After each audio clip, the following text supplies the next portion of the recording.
بسم اللہ الرحمن الرحیم۔ السلام علیکم ناظرین۔ عمران خان صاحب کے اگینسٹ اسلام آباد ہائی کورٹ کا جو توہین عدالت کا کیس تھا اس کو ختم کر دیا گیا، اس کو ڈسچارج کر دیا گیا، اور یہی ایکسپیکٹڈ تھا ویسے اسلام آباد ہائی کورٹ سے، اور خاص طور پہ اسلام آباد ہائی کورٹ کے جو چیف جسٹس ہیں اطہر من اللہ صاحب، وہ ظاہر ہے ان مسائل کے اوپر کافی کہ لینیٹ ویو لیتے ہیں، اور وہ سختی جس طرح کی جنرلی بہت سی کورٹس سختی کرتی ہیں، اور in case of P M L N اگر سپریم کورٹ کے کیسز کا حوالہ دیا جائے، اور جس کا ظاہر ہے حوالہ آپ دیکھیے گا کہ جس کے اوپر ابھی پی ایم ایل این کے لوگ جو ہیں، اور پھر میڈیا کے اوپر بھی بات کی جائے گی کہ جی پی ایم ایل این کے جو ایم این ایز تھے، اور کچھ جس طرح طلال چودھری تھے، دانیال عزیز تھے، اور اس طرح جو کچھ لوگ تھے، تو ان کے متعلق جب کیس کیا گیا اور انہوں نے انکنڈیشنل اپالوجی بھی مانگی، لیکن وہ اپالوجی کے باوجود ان کو سزائیں دی گئی، تو یہ اس طرح کے اعتراضات دیکھیے گا آپ اٹھائے جائیں گے۔ لیکن ہر جج کا اپنا ایک کنڈکٹ ہوتا ہے، ہر کورٹ کا اپنا ایک ہے کہ اس کنٹیمپٹ آف کورٹ کے مسائل کے اوپر ان کا اپنا ایک اس کو دیکھنے کا، اس کیس کو اور کنٹیمپٹ پروسیڈنگ کو دیکھنے کا اور ان کو چلانے کا ان کا اپنا ایک انداز ہوتا ہے۔ اور اسلام آباد ہائی کورٹ کے چیف جسٹس اور اسلام آباد ہائی کورٹ کا جو ابھی کی اسلام آباد ہائی کورٹ ہے، اس سے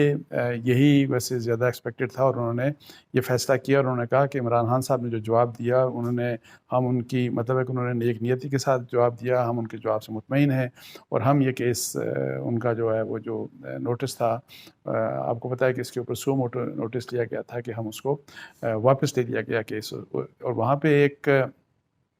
جو عدالت کے معاون تھے انہوں نے اعتراض اٹھایا کہ انکنڈیشنل اپالوجی نہیں مانگی، تو جس کے اوپر ان کو کہا گیا کہ جی آپ یہ لکھ کے دے دیں، تو اس کو ہم اپنے جب اس کیس کے اوپر جب ججمنٹ لکھی جائے گی تو اس کے اوپر یہ فیصلہ وہ والا اعتراض جو ہے کہ جی انکنڈیشنل اپالوجی کیوں نہیں مانگی، ان کا جو ہے ابھی وہ بھی چیز شامل کر دی جائے گی ججمنٹ میں۔ اور یہ بھی کہا گیا کہ اس کے اوپر پوری عدالت 5 ممبر بینچ تھا کہ جی تمام متفقہ طور کے اوپر تمام ججز اس کے اوپر مطمئن تھے۔ تو اس لحاظ سے ایک ایسی کنٹروورسی جو کہ جنریٹ ہوئی، اور وہ زیبا چودھری صاحب جو جج ہیں ان کے متعلق جس قسم کی جو بات کی، جو بیان دیا تھا عمران خان صاحب نے ایک پبلک میٹنگ ہے، تو اس کے کنسیکوینس میں یہ سارا کچھ ہوا۔ سو اس لحاظ سے جو ایک اہم کیس تھا، اور ایک اہم بہت سے لوگ یہ سمجھتے تھے کہ عمران خان صاحب کو اگر انکنڈیشنل معافی نہ مانگی تو ان کے لیے مشکلات ہوں گی، لیکن ایسا نہیں ہوا۔ اور میں اس لحاظ سے جو بار بار آپ کو اسلام آباد ہائی کورٹ اور چیف جسٹس اطہر من اللہ کے صاحب کے جو کیس کی بات بتا رہا ہوں، کہ ظاہر ہے میرے اوپر بھی ایک پروسیڈنگ چلی تھی، کنٹیمپٹ کی پروسیڈنگ چلی تھی، اور ہمیں تو انہوں نے اس بات کے اوپر بھی چھوڑ دیا تھا کہ ہم نے ایون ریگریٹ بھی نہیں کیا تھا، ہم نے ریمورس بھی نہیں کیا تھا، ہم نے انکنڈیشنل اپالوجی بھی نہیں کی تھی، اور وہ ظاہر ہے وہی والا ایفیڈیوٹ والا رانا شمیم صاحب کے جو چیف جج تھے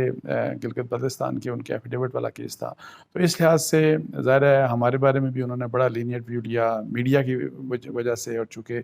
ہمارا ایک اس میں بات یہ تھی، سٹانس یہ تھا کہ چونکہ ظاہر ہے کہ اگر ہم یعنی کہ اس میں کوئی ایگو کا مسئلہ نہیں تھا، اس میں ریگریٹ اور ریمورس کرنا بھی ظاہر ہے جب آپ فرض کریں اس میں عدالت کے لیے ظاہر کر سکتے ہیں، لیکن وہ ایک ایسی سچویشن پیدا ہو گئی تھی جہاں پہ ایک طرف فریڈم آف سپیچ کا مسئلہ تھا، اور دوسری طرف یہ والی بات کہ انڈیپینڈنس آف جوڈیشری اور اس کی ظاہر ہے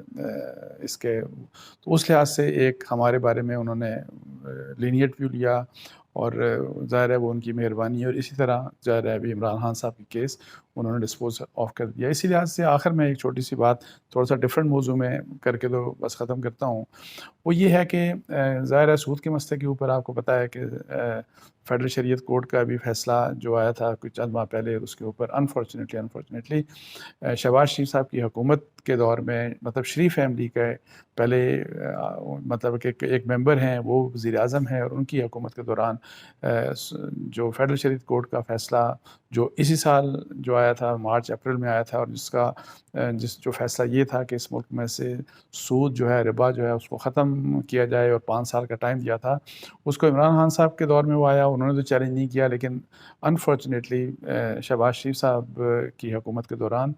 اسٹیٹ بینک آف پاکستان جو کہ حکومت کا اپنا بینک ہے، انہوں نے چیلنج کر دیا۔ اس کے اوپر میں صرف اتنی بات کروں گا کہ 1992 میں بھی نواز شریف صاحب کی حکومت تھی، پہلے فیڈرل شریعت کورٹ کا فیصلہ اس وقت آیا تھا، اور اس وقت نواز شریف صاحب کی حکومت کے دوران سرکاری بینک کے ذریعے اس کو چیلنج کر دیا گیا تھا سپریم کورٹ میں، اور پھر اس کی وجہ سے 22-23 سال ہے کہ 30 سال، ناٹ 22-23 سال، 30 سال یہ کیس لٹکا رہا، اور پھر دوبارہ سے مطلب ریمانڈ ہوا، اور پھر الٹیمیٹلی یہ فیصلہ بڑے انتظار کے بعد ہوا، اور انفارچونیٹلی یہ اب اس سٹیج کے اوپر یہ ہے کہ ابھی تک حکومت اس کو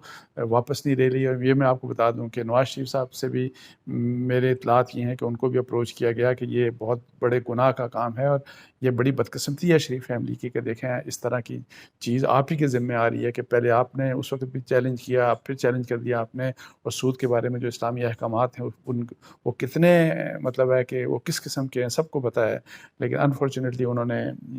جو ہے وہ وہاں پہ اس وقت بھی یعنی کہ میاں نواز شریف صاحب کو وارن کیا گیا، یہ بتایا بھی گیا، لیکن ابھی تک اس کو واپس اپیل نہیں لی گئی۔ یہی بات شہباز شریف صاحب سے میری پرسنلی کم از کم 2 دفعہ اس ایشو کے اوپر بات ہوئی بحیثیت وزیر اعظم۔ میں نے ان سے کہا کہ آپ کی فیملی کے اوپر یہ ایک برڈن ہے، آپ کے اوپر یہ برڈن ہے، کس طرح آپ یہ چیلنج کر سکتے ہیں دوبارہ سے، لیکن ابھی تک انہوں نے واپس نہیں لیا۔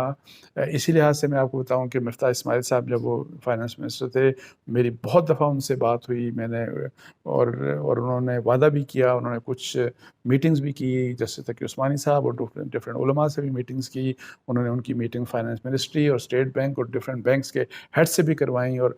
وہ یہ کہتے تھے کہ ہم واپس لے رہے ہیں، لیکن واپس نہیں لیا۔ اسحاق ڈار صاحب کے متعلق بھی میں آپ کو بتا دوں کہ ان سے بھی میری بات ابھی بھی ہوئی جب وہ فائنانس منسٹر بنے، اور اس سے پہلے بھی میری ان سے مطلب بات ہو چکی ہے، اور میں ان کو بھی یہی کہہ رہا ہوں کہ خدا را اس چیز کو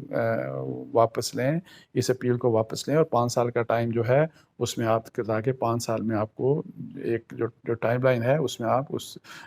سود کے خاتمے کی جو وہ فیصلہ ہے اس کو امپلیمنٹ کریں۔ ہاں اس میں اگر کچھ چیزیں ایسی ہیں کہ جو جن کے اوپر ایک کلیئرٹی ریکوائرڈ ہے، تو اس کے لیے تو آلریڈی ایک ڈسکشن ہو چکی ہے حکومت کے ساتھ، علماء کے درمیان سب کی، اور وہ یہ تھی کہ ہم یہ اپیل واپس لیں سپریم کورٹ پاکستان سے، اور ان کیسز میں جہاں پہ کچھ ویکنیس ہے، یہاں پہ جو کلیئرٹی چاہیے، وہاں پہ آپ دوبارہ فیڈرل شریعت کورٹ کے پاس سٹے لینے کے لیے نہیں، یا اس کو پینڈ کرنے کے لیے نہیں، بلکہ اس لیے کہ جن چیزوں میں آپ کو کنفیوژن ہے ان کے اوپر آپ کلیئرٹی لے لیں، وہ کلیئرٹی آپ کو مل جائے گی اس کے ساتھ لیکن اس کے ساتھ ساتھ یہ جو فیصلہ ہے یہ امپلیمنٹ ہوتا رہے، اور وہی 5 سال میں تاکہ اس کی پوری امپلیمنٹیشن ہو چکی۔ تو اللہ کرے اللہ مطلب سب کو ہدایت دے، اور یہ بڑا ویسے میں بتاؤں کہ بہت بڑا المیہ ہے شریف فیملی کے لیے، اور اگر وہ یہ نہیں سمجھتے تو یہ بہت ہی افسوس کی بات ہے۔ اس کے ساتھ ہی مجھے اجازت دیجیے، جزاک اللہ، السلام علیکم ورحمۃ اللہ۔